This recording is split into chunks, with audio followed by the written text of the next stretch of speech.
Anak laki-laki itu dipukul di bagian belakang kepalanya dengan tongkat besi oleh pengganggu hingga jatuh ke tanah.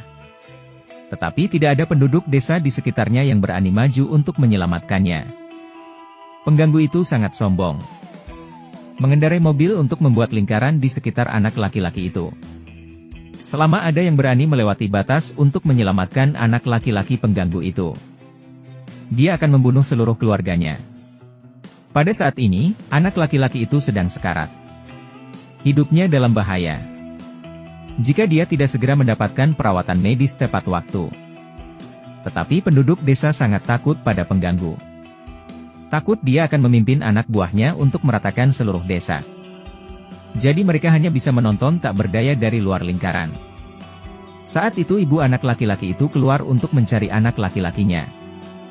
Ia buta dan hanya bisa memanggil nama anaknya dengan lantang. Namun tidak ada respon. Anak laki-laki itu menangis ketika mendengar suara ibunya. Tetapi dia tidak memiliki kekuatan untuk menjawab. Dia hanya bisa berbaring di tanah tanpa bergerak. Penduduk desa tidak berani memberitahu sang ibu tentang anak laki-laki itu. Anak laki-laki yang terbaring di bawah sinar matahari 48 derajat. Luka di kepalanya masih mengeluarkan darah. Seluruh penduduk desa hanya bisa berdiri di luar lingkaran. Tidak ada yang berani melewati lingkaran yang dibuat oleh pengganggu. Setelah 3 jam penuh, seorang pria dengan tubuh kekar muncul. Berjalan dan melihat lebih dekat. Melihat seorang anak laki-laki terbaring di tanah. Pria itu sangat bingung. Mengapa tidak ada yang melangkah maju untuk membantu? Pada saat ini, penduduk desa di samping menyuruhnya untuk tidak melewati lingkaran di tanah. Jika tidak, pengganggu akan menggiring orang. Pria itu langsung marah. Matanya membesar, ototnya menegang. Lalu mengepalkan tangannya dan hendak bergerak maju. Namun teman di belakang bergegas menghentikannya. Menasehatinya untuk tidak bersikap impulsif, dan berkata kepadanya,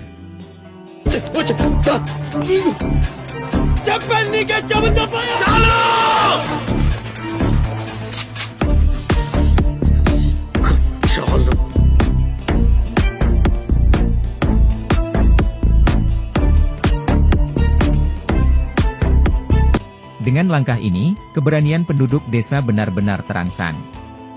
Singa yang tertidur di dalam terbangun, dan banyak yang ikut masuk ke dalam lingkaran. Tepat ketika mereka hendak membantu anak laki-laki itu. Anak buah menginjak punggung anak laki-laki itu dengan satu kaki. Kemudian pria itu melihat ke atas. Ternyata gerombolan pengganggu telah bersiap. Pria itu mencengkram kaki pengganggu.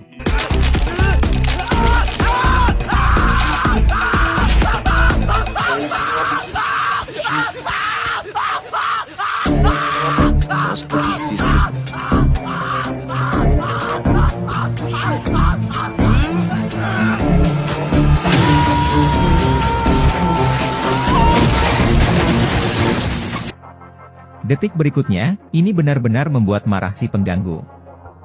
Dia turun dari mobil. Berjalan dengan wajah yang sangat marah. Terlihat sangat mendominasi. Mereka berhadapan. Kemudian si pengganggu melompat setinggi 5 meter hendak memukul pria itu. Namun pria itu dengan sigap menangis dan membanting si pengganggu hingga terjatuh ke tanah. Si pengganggu kembali bangkit dengan wajah yang masih sombong. Dia berdiri dan menepuk-nepuk debu di tubuhnya. Kemudian mengayunkan pukulan keras. Namun kembali dengan mudah ditangkis oleh pria itu. Pria itu menendang pohon, kekuatan besar mengguncang hingga ranting berguguran. Si pengganggu sangat marah. Dia memeluk dan mendorong pria itu pindah ke atas meja. Pria itu berbalik dan mengangkat meja. Memutar dan membantingnya dengan keras ke si pengganggu. Namun si pengganggu sangat kuat. Dia dengan mudah menghancurkannya. Setelah itu si pengganggu menendang pria itu dengan keras. Hingga terpental sangat jauh. Lalu membawa pria itu ke tepi pantai, dan mendorongnya. Kemudian si pengganggu mematahkan bambu untuk memukul pria itu.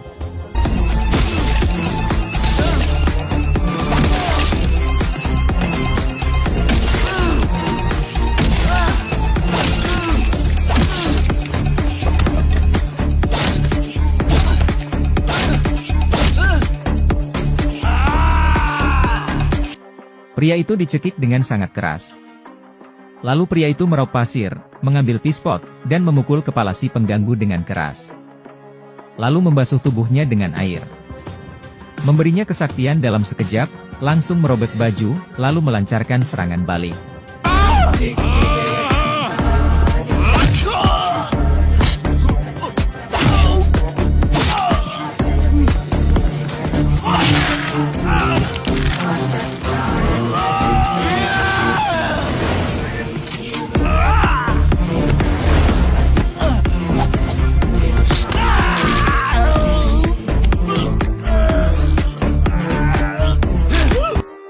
Ternyata namanya Lashy. Dia adalah santo pelindung desa. Namun 20 tahun yang lalu, desanya dijarah oleh sekelompok perampok. Menyebabkan dia, ibu dan adik laki-lakinya harus berpisah. Dia dan penduduk desa harus mengungsi ke kota lain dengan perahu. Tapi ada seorang pria di sini yang memiliki tangan dan mata yang bagus. Orang itu dijuluki Sangkun. Dia memaksa para pengungsi ini untuk menjadi budaknya. Siapapun yang berani menolak, dia akan menyuruh bawahannya untuk memukuli mereka sampai mati dengan 1 ton palu godam. Dengan cara ini, tidak ada yang berani membangkang. Jadi dia mengatur anak laki-laki untuk merebut muatan kapal yang lewat. Jika ada yang kembali dengan tangan kosong, dia akan diumpankan ke hiu. Dengan cara ini, setelah 20 tahun, dia tumbuh dewasa. Suatu hari, dia ditangkap saat merampok di sebuah kapal besar. Dia digantung dan lempari pisau yang menusuk kakinya oleh orang-orang di atas kapal. Darahnya menetes ke laut, hingga menarik hiu untuk mendekatinya. Dia terlempar ke laut, dan bau darah yang kuat segera menarik perhatian hiu. Hiu besar sepanjang 10 meter menyerang dengan mulutnya. Sebuah boncing menunggangi punggung hiu. Dia menangkap sirip hiu dan berusaha mengendalikannya. Biarkan dia menuju dasar laut. Dia terus berpegangan pada hiu.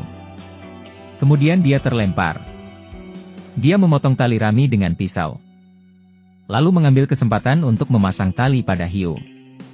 Akhirnya berhasil melarikan diri. Dia kembali ke atas kapal. Dia membantu orang-orang yang ada di atas kapal. Membantu mendorong kapal. Kemudian tindakan kepahlawanan Lashy menyebar dengan cepat dan dia menjadi pahlawan besar. Namun saat ini, Sangkun berpartisipasi dalam pemilihan dan menjadi menteri utama. Memperbudak orang-orang di desa bahkan lebih berani. Suatu hari mereka menghentikan seorang anak laki-laki. Memintanya untuk menyerahkan setoples kue di tangannya. Tetapi anak laki-laki itu mengatakan bahwa dia akan menjualnya. Untuk mendapatkan uang untuk menyembuhkan mata ibunya. Kemudian dia mengambil kerah bajunya. Anak laki-laki itu menggigit tangan pengganggu dengan putus asa. Saat itulah adegan pembuka film muncul. Ketika Lashy kembali dan mengetahui kejadian ini, dia memukuli pengganggu sampai mati. Sangkun benar-benar marah. Dia datang ke desa untuk membawa semua anak pergi. Dia juga secara brutal membunuh teman Lashy dan sudah terlambat ketika dia kembali. Tiba-tiba, seorang pria dengan pisau berlari ke arah Lashy. Dia dengan mudah mengelak dari pisau itu dan memotong pinggangnya. Saat ini, amarah di hatinya tidak bisa lagi ditahan. Keinginannya untuk membalaskan dendam saudaranya yang telah meninggal, dan dia langsung memulai pembantaian tersebut.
Setelah membunuh Sang Kun, dia melempar tubuhnya ke kantor Menteri Dalam Negeri, memperingatkannya bahwa jika dia berani menggertak orang lagi, kamu akan berakhir seperti dia. Setelah berbicara, dia menendang peta, menunjukkan siapa yang datang ke tempat ini. Tidak bisa bergerak juga. Kini Lashi telah menjadi pemimpin rakyat dan dikagumi oleh ribuan orang.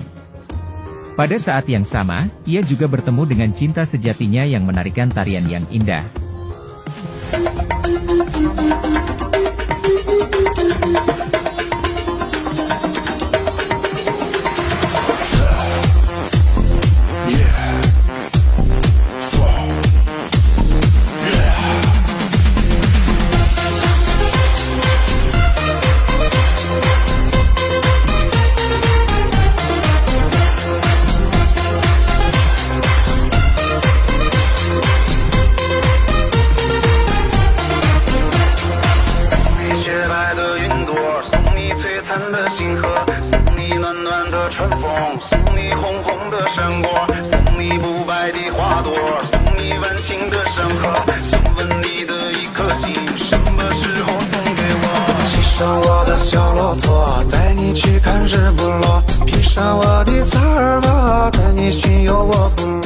Hari ini, Lashi mengajak pacarnya bermain.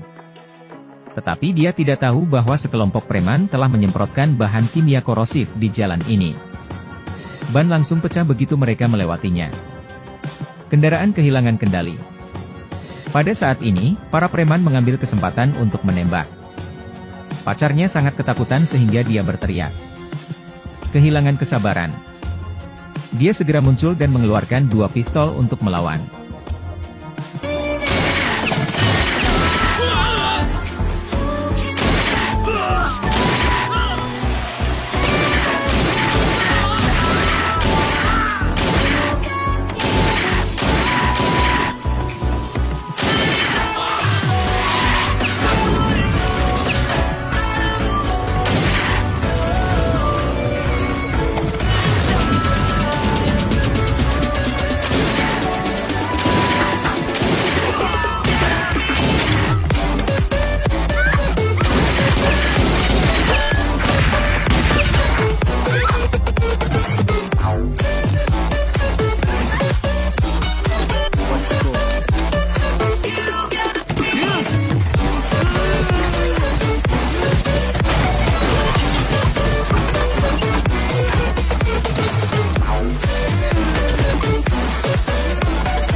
Ternyata ada juga seorang pengganggu di daerah setempat, bernama Heilong, yang dikalahkan oleh Sang Kun. Sekarang Sang Kun telah dibunuh oleh Lashi. Dia ingin merebut hegemoni kota. Jadi dia melarang Lashi. Heilong juga dengan sengaja menemukan adik laki-laki Lashi yang telah lama hilang dan menggantungnya. Namun detik berikutnya, dia jatuh dari langit, dan dia meluncur ke bawah pipa baja. Dia memeluk saudaranya dengan lompatan besar dan berhasil menyelamatkannya.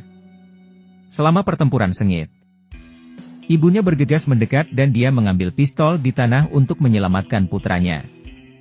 Dia salah mengira bahwa Lashi adalah pembunuhnya dan langsung menembaknya. Namun ketika sang ibu melihat kalung di leher Lashi, tiba-tiba dia menyadari bahwa pria di depannya adalah putra sulungnya. Dia buru-buru melangkah maju untuk memeriksa lukanya, memeluknya dan mulai menangis. Pada saat ini, naga hitam itu bergegas mendekat, memanfaatkan lukanya dan memukulinya, mengarahkan targetnya ke ibunya.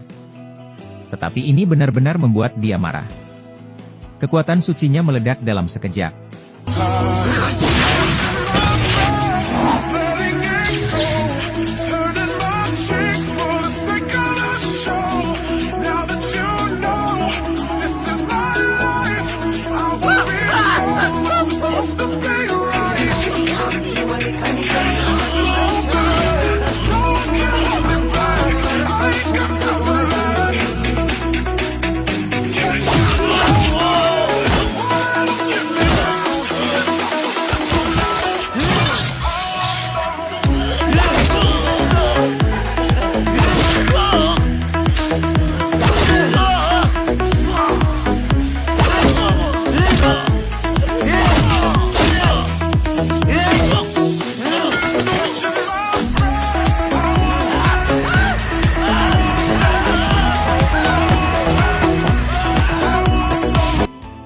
Pengganggu akhirnya membenci Lashi.